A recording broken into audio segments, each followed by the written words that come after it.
Welcome to Nugg Talk. Hello, everybody. Welcome back to another episode of Nugg Talk, a weekly podcast where we talk about everything going on in the NBA, but more specifically, everything going on with your Denver Nuggets. I'm your host, Loki, here once again with our co-host, Phil. How you doing, buddy? Doing great. How are you? Don't be distracted by Pokemon. All right, I'll put it away. No, I mean, you can play it. Don't be too distracted by it. I won't get too distracted. By the way, Do you want to endorse it for users? I endorse Pokemon Sword/Shield for anyone who is interested. I know a lot of people were upset about them omitting some Pokemon, but it's really good. No one cares. Watch this. No one cares. No one, anyone who listens to this is probably like, "Oh my God, shut the fuck up, fucking Phil." nerds. But that's okay. I love it. First off, just want to apologize for not having an episode last week and taking so long for this week's episode. Apple really screwed us over by not letting us be able to record on our other recording software. So we're trying this out on GarageBand. We'll see how this goes for now. But we're figuring that out. So hopefully this sounds fine. We'll see how it goes. Anyways, just to get into NBA stuff, get into a lot of the things we missed. We'll do some NBA news, just like the bigger news, and then we'll get into basically most of the games we missed. We missed the Hawks game, we missed the Nets game, and we missed the Grizzlies game. But we're talking about all of those, go into detail on those. Just to talk about some news, though. First off, big news of the week last week. Carmelo got signed to Portland. Our freaking division rivals. Well, he just wants me to hate him more and more, I guess. But yeah, he's over there now. They signed him basically kind of out of desperation because Zach Collins got hurt and they needed someone to play. Damian Lillard's been pushing it quite a bit. I think CJ's also kind of been pushing it. They finally pushed management into signing Carmelo into a non-guaranteed deal. What do you think about it? How long do you think he lasts? I'm gonna say, I'm gonna actually take the over, and I'm gonna say he lasts a month. A month? I'll go with 2 weeks. I really don't think this is going to work out really well. Makes no sense to me. I don't know. This team isn't very good at defense, so I don't know why you'd sign a guy who doesn't play defense. Terrible defensively, and now there's definitely going to be no ball movement because, I mean, I think Damian and CJ move it like a little bit, but for the most part, they're all three ISO players. So, how's it going to work? Also, is he coming off the bench? Maybe. I'm assuming. Who knows? We haven't seen him play yet. I hope he starts. I don't think he'll start. Probably Maybe he won't, will. but how funny would that be? I don't fucking know, man. The move doesn't make any sense. Granted, I'm happy if Carmelo didn't go to the Lakers because that would have been stupid, and LeBron's been revitalizing careers, so thankfully he's not revitalizing Carmelo's. But, yeah, he's on the Trailblazers. I don't think it's going to really work out. You don't think it's really going to work out. Most people don't think it's going to work out, but who knows? Maybe Hoodie Melo shocks the world. I doubt it. I really do. It's not going to shock the world. What do you think will happen, timeline-wise? Yeah, I know you said, maybe a month, but, I think he's going to come in, and I honestly think the first game or so, he's actually going to play pretty well. And then the honeymoon is going to go away really quickly, and he's going to put up numbers, probably 4 of 15 shooting or something like that, and then that's just going to keep progressing and get worse and worse, and then eventually he's going to lose minutes, get cut. Yeah, I think they're not going to win these games because of Melo, so they're going to realize he's going to hurt the team. So. Yeah, I think eventually at some point he's going to have to stop. So, it's not going to work out. I don't see it working out. If it works out, great for them. I mean, either way, that team's doing terribly, so they needed something to kind of get them going because they're having a rough start to this year, which I'm kind of surprised about. But we'll see if this helps pick them back up into kind of the playoff race because they're kind of on the outside looking in. I mean, I don't know, they might be in, but very low seed right now. Either way, they had to do something to kind of help them out. But yeah, that was the main news for the most part. I mean, there's been other news. They are the 12th seed. The 12th seed? Okay. Well, that's pretty good. I mean, you'll take that. 5-8. But yeah, I mean, that was just big news. He's an old Nugget. We got to talk about it. So, good for him for getting back in the league. We'll see how long it lasts. And then we'll just go into what we usually do. We'll go into kind of, instead of doing one good team, one bad team, we'll just do our top 5 power rankings. Things that we're these are the top 5 teams right now to us. So I'll say my top 5 so far. You can say your top 5. We'll go through it. We'll start off with 5 with 5, I put us at 5. Just because we've been playing really well. We've won 6 out of our last 7. We've been doing really good, but we're still having chemistry issues offensively, which I think have been helped by, new lineups and things like this, which we'll get into. But we're still not super great offensively yet. I think there's a lot of room for us to improve, so that's why I put us at 5. What about you? Who do you have at your 5? My number 5 is Miami Heat. Miami Heat? Why? Because they're good? They're 9-3. They're playing good ball, but I have the Nuggets higher than them because we won, and yeah. So I'm guessing the Nuggets are your 4, or are we higher than 4? They are my 4. Okay. And the same reasons for me, I'm assuming, for why we're 4, because, again, we've not been playing really well, things like that. For number 4, I would probably say I'm going to put the Houston Rockets at 4, just because they've been playing really well as of late. They've won 7 in a row. They're picking it up. I also think they still have a lot of room to improve, because I think both of us so far, we're really good teams, so we have a lot that we can improve on. So that's why I'm going to put them at 4. They have really improved since when we were going to do the podcast last week, and then we both said they were kind of doing bad.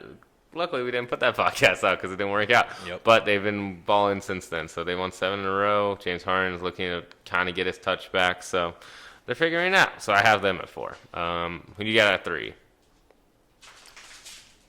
I kind of fucked this up, but oh God, Phil. I'm gonna say, because I'm gonna have a pretty big omission in my top 5 now because I said Miami. You can change your top All right, I'm 5. replacing Miami with Milwaukee. Sorry, I'm sorry to Bucks. I forgot. Yeah, I'm gonna say Milwaukee is 5, and then we are 4, and then 3 for me will be the Boston Celtics. Yeah, they've been fucking good. They've been killing it. They're 10-2, second best record in the NBA. They had a 10-game win streak. That's the largest of the season. They just lost it. I know, but they had it. Yeah, they've won 9 of their last 10. They're playing really good ball right now. Yeah, they've been pretty good. That's who I will also have at number 3. I put Boston there. I think they've been really... Actually, no, I don't put Boston. No, I do put Boston there. I put Boston at 3. They've been really fucking good. Chemistry is better than, talent sometimes, and that's something that we're kind of seeing. If you look at it, a lot of the players who have not played with Kyrie this year are all averaging career highs in points. That could be the correlation with Kyrie. It could not be, but it's kind of weird that literally everyone who's not playing with Kyrie this year, Aaron Baines, Jaylen Brown, Jason Tatum, Marcus Smart, all these guys are kind of having, their best years yet scoring-wise. So I just think it's just because they're spraying the ball around more. Grant Aaron Baines is on the Suns, so I'm just saying in general, everyone who's not playing with Kyrie is doing better. So, yeah, they've been pretty good. I put them at my 3, the top of the East right now, but I still don't think they're the best in the East, so that's why my number 2 team is the Bucks. I don't know why I have the Bucks so low, but the Bucks are pretty good. Yeah, I probably should swap Milwaukee and Denver, but I had to sorry. I had to sorry, we're having a dog situation. I had to do this on the spot, so I'm kind of rethinking my rankings. So I'm just gonna reshuffle them. I'm gonna say sorry to those who are listening. Sorry for the dog issues. Indecisiveness on the table. It's just jumped up on the coffee table. I'm gonna say number 5 us. Number 4, Boston. Number 3, Milwaukee. That's my official ones. So 5 us, 4 Boston, 3 yours? Milwaukee. No, I have Houston in mind. Okay, cool. Yeah, So is Houston your 2? Yes, Okay. Houston is my 2. They are playing really well, way better than I thought they would. Then we all know who number 1 is. It's the Lakers. The And Lakers have been the are best number team, 1. which is annoying, but they have been the best team. LeBron's been balling out. They haven't even been playing with AD some of the past couple of games because he has the lingering shoulder issue, which I hope continues to linger. Not saying I want him to be injured, but, we need help. Yeah. Because that team looks really freaking good. But they're definitely by far the best team in the West. I mean, they have 2 of the top 5 players probably in the league. We'll see how the Clippers do. That is some under the news as well. Paul George did make his return. But then again, Kawhi Leonard's doing a lot of load management lately, so we haven't really seen them fully play together. But I don't think they've played a minute together I don't yet. think they have. So who knows how that turns out. It's just kind of strange. We're going to talk about load management on the last podcast. You want to give your 2 cents about it real quick? I'll give mine since we didn't actually send that podcast out. Oh, we didn't. No. So for me, I'm kind of like split on it. I understand why people load manage. I think if you are coming off injury, getting up there in age, and you're playing a regular season game against the... You can't say Suns I was going anymore. to say Suns. That's the first thing that came to mind. But I was like, no, they're playing really well. Hornets, Knicks. The Charlotte Hornets. No. New York Knicks. You're like, if you're playing against the Knicks and you want to rest, that's fine. But if you're one, I'm going to say under the age of 25, healthy, especially if you're a rookie and you're healthy, you should not be managing your load. Yeah, RJ Barrett, don't manage your load. Coming from Phil. Yep. But then on the other side, if you're like playing a competitor play, basically. Yeah, like if I don't want Kawhi Leonard resting on Christmas. Yeah, that's what my thing is about it. Like, I understand the negatives and the positives of it, but I know that, like, when they sit out, it makes the NBA lose money, mainly for national televised games. When Kawhi sit out, it was against a nationally televised Bucks team. Even he sat out the Portland game, also would have been nationally televised. I just think they have to kind of, like, I don't want to say force them, but kind of find a way to really make them play these nationally televised games because people want to see that. If they want to load manage games that's on their own schedule, locally televised, I don't care because they get to see them 82 times a year. So, like, they don't really care if Kawhi rests. So that's my kind of opinion on it. Just try to get them to play nationally televised games and find a way to actually make it so they do it, because that fine that they did against the Clippers means nothing because Steve Ballmer's worth $5 billion. That basically equates to him dropping a penny for us, normal people. So, just find a way to make it work, and we'll see. So that's our 2 cents about that, since we'll give a little shortened hot take, quick news about that. About load management. Yeah. But now we'll get into what we should have got into, and sorry we took so long about getting to the Nuggets. We had technical difficulties, but we'll get into every single game. We'll first off start with the Atlanta game, which was not fun at all. Trae Young popped off. He had, 43? 42. 42? On 13 of 21 shooting, 8 3-pointers. Yeah, so he's also one of only 3 people. So him, LeBron, and Jordan are the only people at his age to have multiple 40 and 10 games, I think. Do you have 10 in that, assist-wise or something? Yeah, 11. Yeah, so he's up there with 2 of the all-time greats for his age. And size-wise, like, completely different than those 2, but, like, he's doing great right now. He's balling out. Didn't matter what we did against him. Granted, we played some really poor defense, but what were your overall thoughts about it and things like that? And It's just into it. Like, I don't think we played terribly. We played pretty terrible defense. What was the score of that one again? 125 to 121. Okay, so it wasn't terrible. That's the thing, is like we put up 121 points. So I'm not going to say we played bad, but we just ran into Trae Young. It was our worst defensive. Yeah, it was definitely our worst defensive game. But I remember 40. Take up, like, what is Trae Young averaging this year? He's averaging 27. Jesus. He's averaging 27. So take away 13 points, and it's still not great. Yeah, defense, I mean, but it's not bad. The issue was, I think the guys weren't, again, officially ready for it. I think they kind of slept on the Hawks. They kind of slept on the Hawks. Also, I just don't think they really did their homework on Trae Young. He shoots from fucking anywhere, so you always go over on screens or hedge, or, pick him up as soon as he crosses that half-court line. We did not do that. There was a lot of just misreads, poor mistakes. But we can talk about some of the good things in that game. For the most part, like you said, we were scoring. That was one of the first times in a while where we scored 120. Granted, we didn't win because we played bad defense, but we did score. And I'm pretty sure Jamal had a good game in that one. I think Jokic had a good game in that one. Yeah, Jokic played well. Jamal played pretty well. All the starters played well except for Gary, to be honest. That's something we will talk about. Gary has been very inconsistent. Is a big issue. It's hurting my heart as a huge Gary fan, but that man cannot hit a three-pointer, and he only takes floaters right now. Do you want to go on a rant about his floaters? Gary Harris is one of the best finishers I don't want to say I've ever seen, but he is one of the best finishers I've seen recently. The best, he should be the best finisher on our team. The last couple of years, he has been the best finisher. You go in and he makes these, he like just does all this double clutch, spin, reverse layups, and he just makes them. And now he runs to the paint and he throws up a floater every time. He needs to be a spot-up shooter. He's Gary Harris. He's going to figure out the shooting, I think. I believe in that. It has been an issue. I am very frustrated with it. I don't get why he goes in there. He needs to be more aggressive in the paint if he's going to go there. He cannot be throwing up floaters. That's not his game. Yeah, I mean, the whole team's been throwing up a lot of floaters. But for the most part, again, like he's been the main issue on offense for the starters. Otherwise, the starters have been doing pretty good. I think the MVP for that Hawks game was, in my opinion, Millsap had a good game in that one, right? I think he did. He had 19. I'm going to give my MVP to Will Barton. What did Will Barton have? He had 21. He was our best player, looking at the stats at least. Yeah. I mean, Will Barton's been one of our best players this year, so like it's going to be kind of surprising.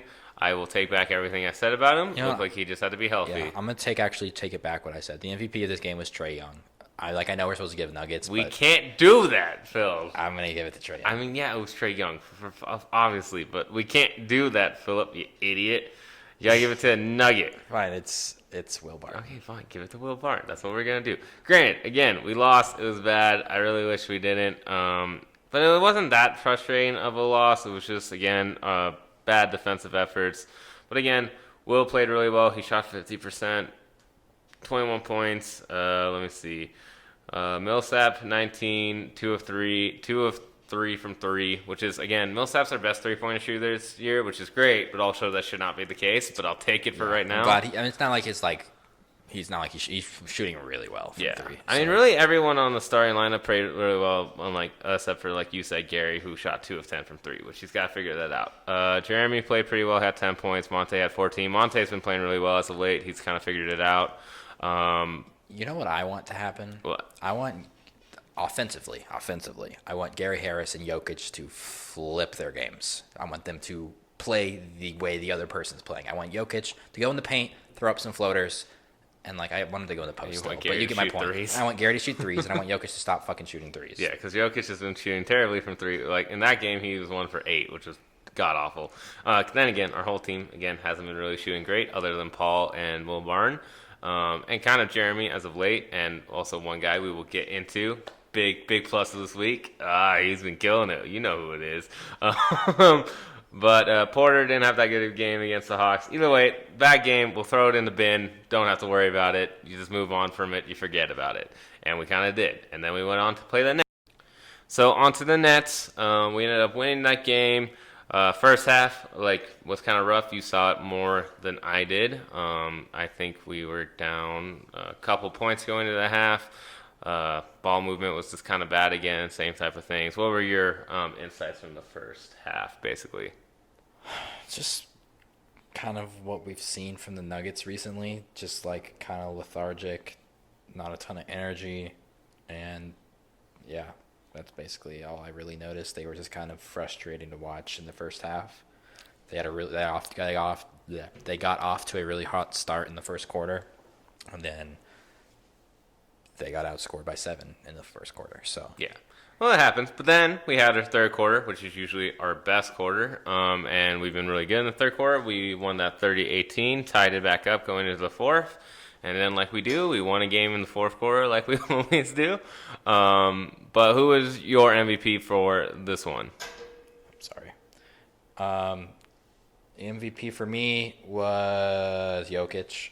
He had a good game. He had a double-double. So I'm going to give it to him. If Jokic puts up 18 and 10, I can live with that. So I'm going to give it to Jokic. He still needs to score a little bit more, but he's been playing better as of late. He's no longer in a slump, I would say, except for a 3-point slump. He's definitely in a 3-point slump, and he'll figure that out as we go. But, yeah, I mean, he played really freaking well. I'm going to give it to someone you don't really see on the stat sheet for that game, but you saw it on the fucking court if you watched that game, and that was Juancho. He came into that bitch. He gave maximum effort. He fucking did everything he could there. It got contagious with the team. Everyone else started playing with effort. We started passing the ball more. We started just playing with more fun and things like that. And Juancho's back in this fucking lineup and Malik's out. So No longer in this bitch. Juancho's been infusing energy, and we will continue to get to that. We'll talk more about Juancho, and I have a couple thoughts about Juancho and other players on our bench, but we'll get to that after we talk about the other games. Yeah. So, but I mean, I just want to say this for Malik. I think it has to be something more than just he just got out of the rotation. Like, there's no way that the Malik. Again, like, I know he's been playing bad this year. He's still a very talented player. He must have done something or said something that really got him out of Malone's favor.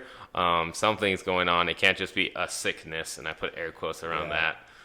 He's too good a shooter to just not get any minutes anymore. Yeah, so. like, he was still a good player. Like, he came in on that Grizzlies game, and he played well, and we'll talk about that Grizzlies game later. But I think something's going on there, which is kind of weird. But I like what Juancho brought in. He brought a mentality that we haven't had this whole season, which was energy and effort. Everyone just looked like they were moving. Even Jokic was playing hard and great stuff like that. So it was great to watch that game, and it was great to, even though it wasn't the Kyrie Jamal matchup that we expected, it was just great to see everyone play really well. And our bench played pretty well for the most part. I think Grant had a good game. Grant's been playing really well as of late, too. I mean, you've noticed that more than anyone because you're really on Grant if he plays well or not. Grant, yeah. I mean, I was just like, I think I got my expectations a little too high from the way he shot in the preseason. I was thinking like I just expected that from him immediately, and he kind of got into a shooting slump, but he's working his way back. I like what I see from him, and he really tries to dunk on people. Yeah, I told you he's our yammer this year, which I like because I want a yammer. The thing is with him, he's really good at driving. He got to work on his finishing, but he's been playing really well. Like I said, Monte's been picking it up. Mason, we got to get rid of. I'll say right now, I'm starting to get rid of Mason chant. We got to get rid of fucking Mason because Mason, he's been playing great. He plays hard, blah, blah, blah. He can't shoot. It's going to be an issue in the playoffs. I can already see it when our offense gets stagnant in the regular season. Also, he's just getting paid way too much. Mason Plumlee cannot be your fourth highest paid player. He's making $14 million this year. Either way, we either got to just salary dump him, or we got to just hold on to him and get rid of him at the end of the year, or we got to restructure or something. I just don't like how much he's getting paid. I'm just going to say that now. You're probably going to hear more and more as the season goes on because he's been frustrating me with his, basically, I would say, lack of play. Either way, I know he's been playing pretty good, like energy-wise and defensively, but when I see him on offense and he starts dribbling the ball and he turns it over or he takes a stupid floater, I literally want to lose my hair. Like, I'm going to pull it out. And, like, especially when he plays a lot, we really run the offense through him like he's Jokic, and that's kind of really hard to watch sometimes. I mean, he's a good passer. I think he is, but it's just like, come on, you got to play better than that.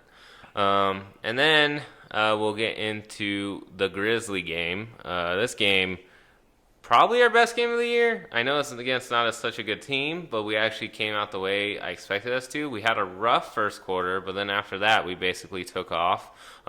Jamal's clear MVP. Your MVP is going to be Jamal. My MVP is going to be Jamal. If anyone says otherwise, you're stupid or I'm stupid. Yeah, exactly. He had, 39? He had 39 points off of 14 of 24 shooting, 7 of 12 from 3. Yeah, and we won by, almost 20? We won only by 17. Okay, so we kind of lost them once we started playing the bench guys, like the, just back of the bench in. But for the most part, we were up 30 at one point in that game. We played really well. Offensively, we were clicking. Everyone's making basically everything. Defense is kind of struggling at some points, but for the most part, this game was great. Starting lineup played really well for the most part. I think even Gary played pretty decently. He at least shot well. He shot well. He couldn't make he couldn't make a 3 again, but he still shot well. I mean, it was Paul and Jamal, and then everyone else. Yeah, again, Paul. Like I said, Paul's playing the younger man. Like he looks like he's worth that contract now. So we're probably going to definitely have to re-sign him with the way he's been playing this year, and he continues it. He's our best three-point shooter. Like I said, 40% overall. I think 50% at home from 3. That's fucking amazing, and he's old and he's doing that, so that's great. Yeah, he's playing really well. I love it. I love to see Paul. And then the bench did pretty good for the most part, if I'm sure about that, right? Yeah, I mean, it's hard to kind of tell after the fact how many of these guys actually played and when it was still a game. Yeah. But yeah, Juancho, Jeremy both got double figures. Juancho, we'll get into Juancho. I have a few thoughts. Juancho is second-hand or like third-hand MVP of this game. Yeah. Juancho was great. Jeremy Grant was great. Monte played pretty well. That was about it. Plumlee played well, but Plumlee, if you watched the game, you saw how frustrating Plumlee is. So, yeah, overall, this was a good game, a good win. It was not as close as the score indicated, and we won by 17. So it was good. I'm just happy we finally showed out against a bad team. We showed up and we did what we were supposed to do, and we could get out of there easy and we could rest our starters because we haven't done that a lot. And that's the point of why you want to blow teams out that you're supposed to blow out, because then you can rest the guys instead of worrying about load management so much. Just blow teams out so they can rest the games. But everyone did really well. You can go into your Juancho thing because, I mean, I love Juancho. Juancho was drilling threes. Juancho was playing hardball. He's getting rebounds. He's doing everything out there. So here are my thoughts on Juancho Hernan-Gomez, and they're all positive, by the way. He got mono. He had a really tough time making the rotation. I think a lot of it was on the defensive end. From what I've seen so far, smallish sample size, he's a better defender. And my God, that energy he brings every night is just amazing. It's electric, and it really gets the team going.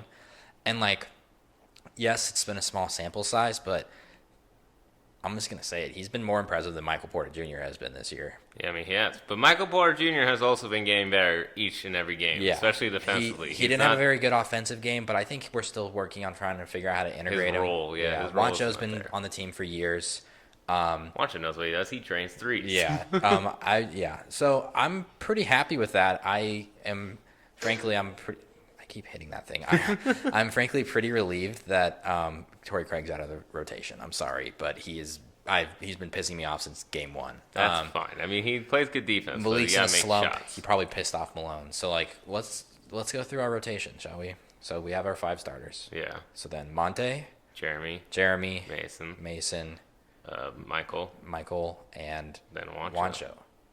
That's 5. That's been the 5 for the most part, yeah. Yeah, it's pretty good. I like that. I like the look of that. It's kind of big, but you can play Michael Porter Jr. at shooting guard if you need to. I mean, what I like about it is just the fact that, and I give Malone a lot of credit to this because he said this after the Hawks game, which I forgot to mention, which was after the game, he was like, that game was mainly on him. He took a lot of the blame for that game because he didn't make a lot of in-game adjustments with the rotation especially, and he said he's going to start mixing it up now, and he really kept his word on that. In the next game, he had a Juancho. He's starting to do different lineups where he's at least keeping a starter or 2 in with some of the bench players. It's no longer just straight starters and then straight bench, which I really fucking like because I don't like when it was just straight starters and then straight bench because if one of those groups isn't playing well, just sticking with that group is not going to make it better. Like, they're not going to figure it out. So I like that we're doing these new kind of lineups, and and we added Juancho in there. And on MPJ's front, like, granted, he hasn't been scoring a lot lately, but again, like you said, I don't think he's fully found his role yet. I do think we should start running more plays for him. I will always say that. We don't run enough plays for him.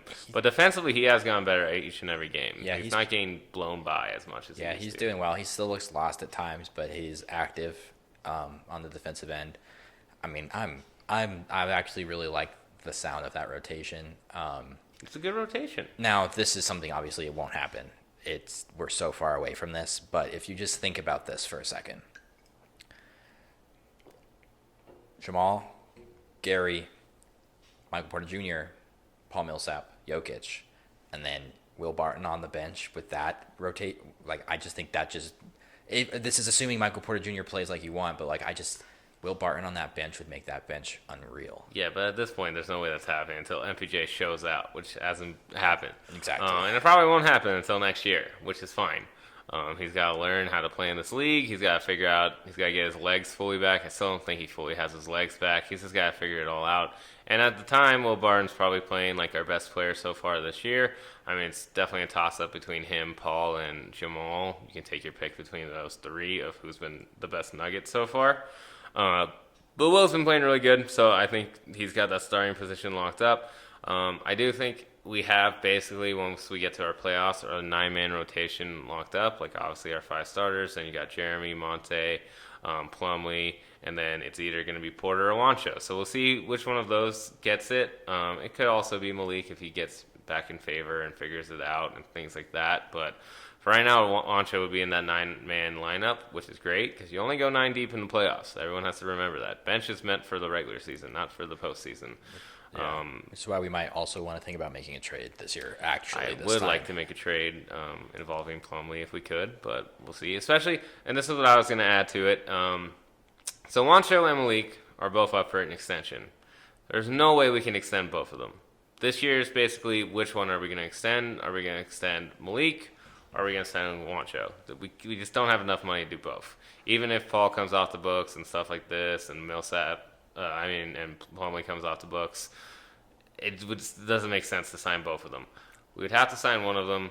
I think we were going to go, right now is looking towards Juancho. At the beginning of the season, I thought it'd be Malik. So we got to figure it out. Whichever one, once we get to the trade deadline, we know we're going to sign, trade the other one with Plumlee. Make it more attractive. Because Plumlee, he's a good player, which that brings in trade value, but his contract's very iffy, even though it is a 1-year deal, which might also help out. But if we could trade Plumlee and maybe Malik and try to get a good backup center who can shoot and decent defensively, I'm thinking maybe a Jonas Valanciunas, who we just played. He made a couple threes. He's not terrible defensively. He's not great, but as a backup, it'd be great. Maybe him, maybe a Kelly Olynyk. Figure it out. Someone who can shoot. Jakob Poeltl. He can't shoot, but he plays good D. He's basically Mason Plumlee, but cheaper. Yeah, but he can shoot better than Plumlee. Yeah, anyone can shoot better than Plumlee. I can shoot better than Plumlee. My dog can shoot better than fucking Plumlee. But yeah, we have to, I think, look into that. I don't think they will because Mason's been really good chemistry wise and blah blah blah, but whatever. He had a really sick pass against the Nets. He did, and I think he had a good one against the Grizzlies too. That got fucking blocked and some shit. He had good passes all around. No, it was Grizzlies. Sorry, he has good passes. He's a good passer. That's the thing. That's the reason why we have him. But if he can't shoot, that's gonna really hurt us in the fucking playoffs. Yeah. He has to. So it becomes 4v5. We saw it against the Trailblazers in the playoffs last year. We can't really have Plumlee out there too long. And then eventually some people are going to start hacking him. I'm surprised people don't. I'm really always shocked when people don't hack a Plumlee. But otherwise we went, 2-1, which is what I was going to say we were going to go. You said we were going to go 3-0. Yeah, I did not expect to lose to the Hawks. I expected to lose to the Nets. I didn't think we would lose to the fucking Hawks. But we lost to the Hawks. But we'll get into the games coming up this week. We got a big one coming up on Wednesday against the Houston Rockets. Basically, battle for second place right now in that game. We'll see if we can finally beat the Rockets. I'm going to already say we're going to take an L in this one, but you can say we're going to take a dub. This is a tough week.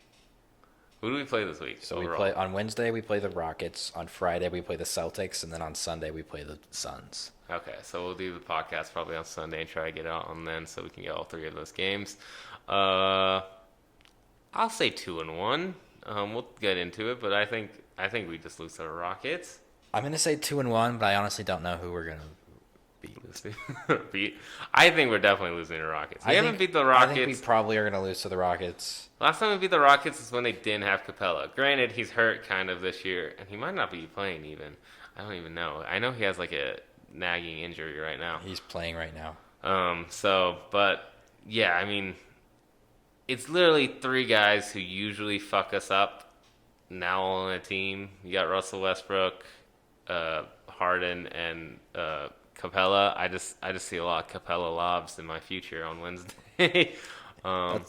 That's going to be a tough game. I'm going to say 2-1, but I could see 1-2, frankly. The Celtics are good. It really depends on how we play against them. I'm going to say we lose to Houston. Key matchup for me in that will be Jamal versus Russ.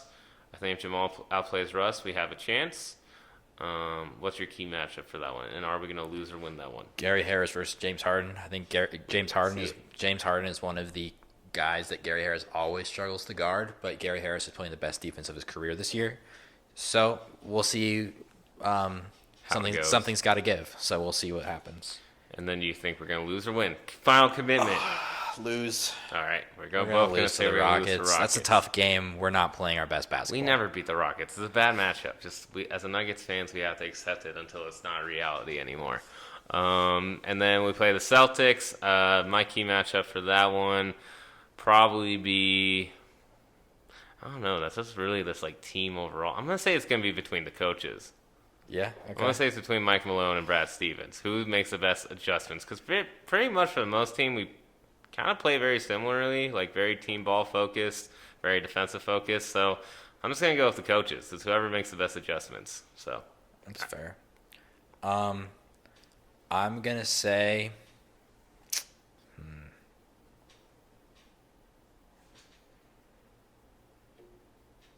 I want to say Kemba versus Jokic. I'm just gonna say the person who's gonna win this game, the team that's gonna win this game is gonna be the team whose best player plays better. all right, If that makes sense. yeah. So star players. So, So I'll say or Jokic versus Kemba. All right, and and will you also go with a dub on this? Yeah, I'll go with a dub on Okay, this. so we should win. I mean, it's at home, so we should win this one. And then we played the Suns, who we struggled with earlier in the year. They've still been playing pretty good as of so far. This one, I'm gonna say Gary versus Devin Booker. We shut down Devin Booker. We should be fine. What's your MVP? I mean, not MVP. Your key matchup. Kelly Oubre versus Will Barton. Oh yeah, Kelly Oubre. Kelly Oubre fucked us up. He's been having a really good season. I just need Will Barton to. He doesn't have to stop him. If Kelly Oubre scores 20, then fine. But Will Barton needs to match it. Will Barton's got to play good, and he's been playing good, so I could see that happening.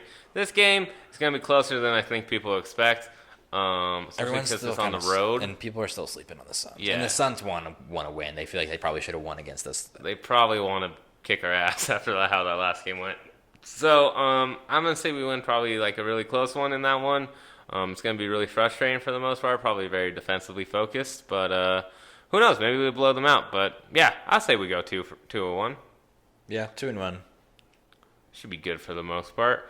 And then yeah, that's everything we got for the most part. Unless you have any last minute comments or rants. No? Got anything? No. All right. I don't think I have anything, though. All right. Well, so again, sorry for the late podcast. Sorry for the technical issues. We should be back regularly. Like I said, since we have a game on Sunday, we'll try to record after that game and then try to get it out either that Sunday night or that Monday for you guys. Again, hopefully we go 3-0. We expect 2-1. If we don't go 2-1, we'll see how that fucking goes and why that happened. Honestly, this is one of the weeks where if we go 2-1, I'm not going to be that upset. Yeah, I mean, if we go 2-1 this week, 1-2. I mean, sorry. yeah, if we go 1-2, I'd be like, all right, fine. Hopefully we don't. I really do think we should beat the Celtics. I think we should at the very least beat the Suns, and we should beat the Celtics too. But if we drop one to the Celtics, I can live with it. Yeah. If we go 0-3, I'll be kind of upset. If we go 0-3, that'd be really Especially unfortunate. because We can't go 0-3. The standings are too fucking close. Yeah, I know. Hold on. Let me just double check something real quick. What? Did you get the gamers wrong? No, they're wrong. Those are right. These games, these are all home games, actually. Oh, they're all home games? Yes. The Suns again? Damn. That's unfortunate for them. So these are all at home. So yeah, if we go, honestly, no. I'm gonna say 2. If we go 1-2, I'll be kind of upset because these are at They're home. all home games. So then, yeah, we should go 2-1. So hopefully we do. But yeah, we'll see how it goes. We'll see how the team's performing. Last minute thoughts I have, I'm just glad to see Jokic just finally starting to play more like Jokic. He's finally getting out of that slump he's in. Still got to figure out his 3-point shooting. Gary Harris still needs to figure out his 3-point shooting. Glad to see Barnes playing good. Glad to see Juancho's in. And Jamal has been, other than that Nets game, stellar this year. So I'm liking everything I'm seeing so far. Only issues that no one else is losing in our fucking conference. It seems like everyone's winning. Yep. So that's something we're just gonna have to deal with. So standings is going to be a constant issue this whole year, but we'll see how it goes. And yeah, that's it for this week. Thank you guys for listening. Definitely make sure to let a friend know about the podcast if you enjoyed it. Definitely make sure to subscribe to always get updates on when we post. Definitely make sure to leave a like and comment. Let us know your thoughts about the past couple games this week and the games coming up next week. And we'll talk to you guys next week. Go Nuggets.